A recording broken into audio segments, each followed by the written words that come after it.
The Burj Khalifa is over 2,700 feet tall, so by every rule of physics, there should be zero water pressure on the top floor, and yet there is. The trick they used? It's not one system. The math is unforgiving. To push water up 2,700 feet, you need pressure that would burst steel pipes. How does the Burj Khalifa do it every day without exploding? Here's how. A vertical city within a city. A steel and glass heat box stabbed half a mile into the sky. That's the Burj Khalifa. From the ground, it looks like something humanity shouldn't have built. And maybe we shouldn't have. Because everything we know about building a city assumes the ground is flat. Water pipes, sewage, electricity, air conditioning, roads, restaurants, subways, all of it was designed to run horizontally. Gravity pulls down, always. And when you try to force a horizontal system into a vertical city, nothing works the way it should. Water doesn't want to climb. Push it too hard, and the pipes burst. You effectively get a geyser inside someone's apartment. Elevators stop being convenient and become entire traffic systems. With 35,000 people and a normal life setup, wait times wouldn't just be minutes, they'd be hours. And Dubai's heat? It pushes 122 degrees Fahrenheit. At that temperature, cooling isn't just about comfort, it's survival. A normal city spreads outward, the Burj Khalifa spreads upward.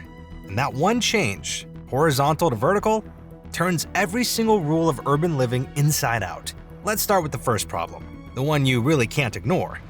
Water. How on earth do you push 250,000 gallons of it up 163 floors every day? Here's what happens if you try the obvious way. One giant pipe, one giant pump, straight from the basement. The pressure at the bottom would hit roughly 1,200 psi. Let me put that in perspective. Your home faucet? About 50 psi. A fire hose? Around 150 psi. At that pressure, a standard joint would fail. Not leak, fail, violently. You'd get a geyser blasting through walls, flooding floors, destroying entire apartments.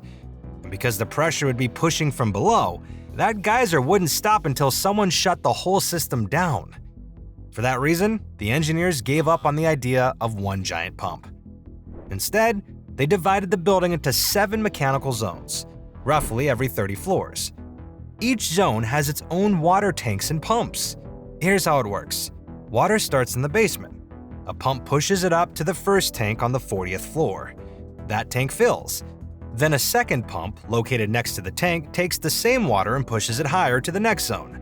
Then a third pump, then a fourth, and so forth. Each pump only fights gravity for about 30 floors. The pressure never gets dangerous. The pipes stay intact, no geysers in the halls.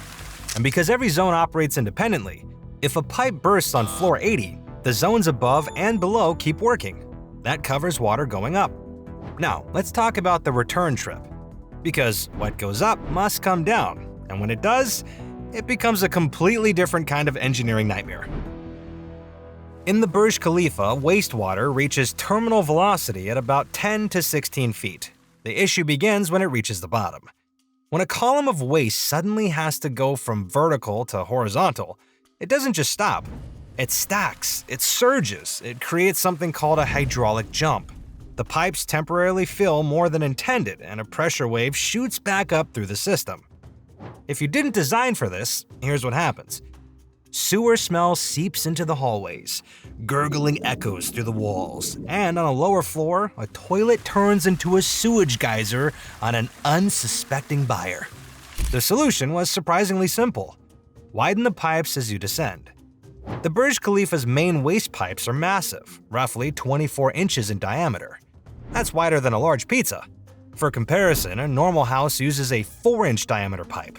The wider pipe gives falling water room to spiral along the walls, keeping that air column intact at the center. Next, you use staged collection points. Wastewater isn't dropped straight from the top to the bottom. It's collected at designated points at various levels, which slows the flow and reduces pressure before it continues its descent. That's waste going down. Problem solved. Almost. Because getting it down is one thing, getting it out is another. Once the waste reaches the bottom floor, it hits a wall that has nothing to do with pipes or pressure. A debt wall. Dubai in the mid-2000s was building faster than it could support. The population was surging. Construction cranes dotted every horizon. The city was $80 billion in debt and gambling on one dazzling idea: build first, deal with the waste later. That meant some of Dubai's new high-rises opened before they were fully connected to the sewer network. Instead, they relied on temporary solutions: holding tanks, pumping systems, and waste hauled away by trucks. The Burj Khalifa was no exception. For the first 3 years after it opened, a fleet of orange trucks would arrive at the base of the spire every morning. Gallons of waste were vacuumed into the trucks and driven across the desert to treatment plants that could handle the volume. By September 2011, the city's underground network had finally bridged the gap, and the Burj Khalifa was connected to the grid. But for a brief, absurd window in Dubai's history, the world's tallest building depended on a fleet of trucks to carry its waste across the desert. It was a 163-story marvel of 21st century engineering, serviced by a 19th century bucket brigade. Now, while engineers were fretting about how to get waste out of the Burj Khalifa, another threat was trying desperately to get in: the Arabian heat. Here's an interesting fact. Tenants who live above the 80th floor see the sun set 2 minutes later than people on the ground. Above floor 150, 3 minutes. They are, in every measurable way, closer to the sun. Which is a beautiful thing to say at sunset with a glass of champagne. Less beautiful at noon in July, when the desert heat is pounding against 26,000 glass panels and turning your apartment into a greenhouse. The question then becomes, how do you keep a glass tower livable when it's 122 degrees outside? You stop the heat before it gets in. The Burj Khalifa is wrapped in more than 26,000 specialized glass panels, covering over 1.5 million square feet. Each panel is treated with a high-performance reflective coating designed to do one thing: bounce sunlight back where it came from. This coating reduces solar heat gain dramatically, cutting the building's cooling needs before the air conditioners even turn on. But reflective glass alone isn't enough. To account for this, engineers built a second line of defense, and it's weird. The Burj Khalifa doesn't cool itself the way a normal building does. It doesn't just run air conditioners during the day and pray the grid holds up. Instead, it makes ice at night. Here's how it works. During off-peak hours, when electricity is cheaper and demand across the city is low, a cooling plant in the building's basement produces tons of ice slurry. Then, during the day, when the sun is hammering those 26,000 glass panels, that ice slurry is melted. The chilled water flows through 30-inch pipes up into the building, through plate heat exchangers and into the entire indoor air conditioning and tap water systems. At peak cooling times, the tower's cooling capacity is equivalent to melting 13,000 tons of ice in a single day. That's the thing about super tall buildings. Every problem requires a solution that creates another problem, which requires another solution. The reflective glass stops heat before it starts. The heat creates condensation, which then becomes irrigation water, which then freezes into ice. The ice made at night cools the building during the day, and so on. None of it is simple. All of it is brilliant. But we've talked about water, waste, heat. There's one more thing that has to move seamlessly through a vertical city: people. Here's a question most people never ask until they're standing in a lobby late for a meeting on the 90th floor. How do you move 35,000 people through a half-mile tower without losing your mind? In a normal building, you put in a few elevators. They stop at every floor, people get on and off. It's slow, but it works. That math quickly falls apart at 163 floors. If the Burj Khalifa used a standard elevator system, here's what would happen. An elevator leaving the lobby would stop at each floor. By the time it reached the top, the first passengers would have been standing inside for 20 minutes, and the people on floor 150? They'd never get an empty car. Every elevator would be packed by floor 40. The fix was brilliant. The engineers took inspiration from a highway. Think about how you drive across a city. You don't take local streets with stop signs every block. You take the interstate. You get off at an exit ramp. Then you take local roads to your destination. That's exactly how the Burj Khalifa's elevator system works. The building has 57 elevators and 8 escalators, but they're not all the same. First, you have express elevators. These are the interstates. They run non-stop from the ground floor to something called a sky lobby. The Burj has 3 sky lobbies, on floors 43, 76, and 123. Once you arrive at a sky lobby, you get out. Then you board a local elevator that serves just the floors around that sky lobby. Here's an example. You need to get to floor 55. You don't take an elevator all the way from the ground. You board a high-speed shuttle elevator that whisks you up to the sky lobby on floor 43. Then you step out and take a local elevator up 12 more floors to your destination. Without the system, you'd be stuck in an elevator that stops at every floor between the lobby and floor 55. With the system, you're at your desk in under 2 minutes. Now, all of this is fine and good in theory. Actually, creating a building that could do that was the hard part. When you're drafting blueprints, weighing costs and benefits, and trying to figure out how things should work, all of that sounds impressive once the building is complete. But during construction, the questions became far more extreme. And that's where the real challenge begins. How do you pour concrete at 2,000 feet in the air? To build the hexagonal core of the Burj Khalifa, engineers faced problems on two fronts: heat and height. Heat and concrete are natural enemies. Pumping concrete to extreme heights makes it even worse. Here's why. It's a process called concrete hydration. Basically, this is the process through which concrete hardens.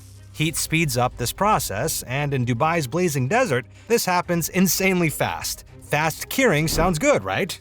Wrong. When concrete hardens too quickly, some areas set before others.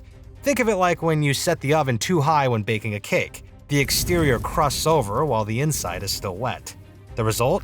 Cracks, weak spots, a structure with uneven weight bearing and integrity. But the other problem was this. The concrete would harden inside the pipes before it ever reached the top. Half a mile up and the pipes clogged solid, game over. At lower heights, you can manage this reaction.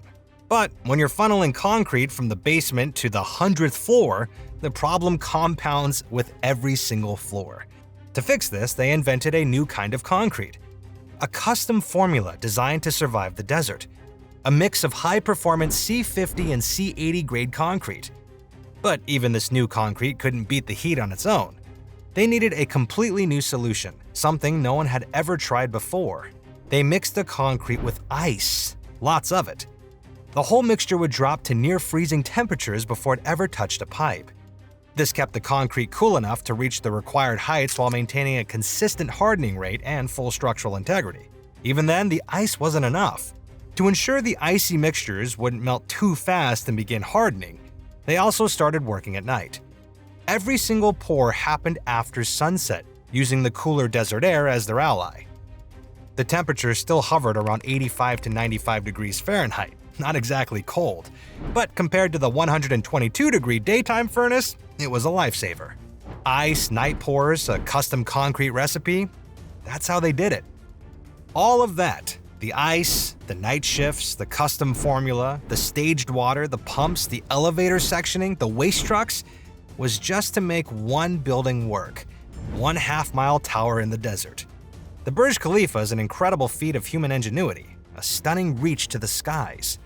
But here's the thing about reaching. There's always someone reaching higher. Right now, towers are rising that will surpass the Burj Khalifa. The Jeddah Tower in Saudi Arabia aims for over 3,200 feet. The Rise Tower, also in Saudi Arabia, plans to reach over 6,500 feet. A new generation of skyscrapers is coming, each one promising to reach higher and push harder. And that raises a question that no one can answer. Just because we can, does that mean we should? The Burj Khalifa solved these problems, but each new tower will have to solve them again at greater heights, with greater risks and greater costs. The question isn't whether we can build taller. The question is, how hard are we willing to fight to drink a glass of water on the 300th floor? If you're interested in other videos like this, check out how close is Pisa to collapse, and how long can the Eiffel Tower actually survive. Thank you for watching.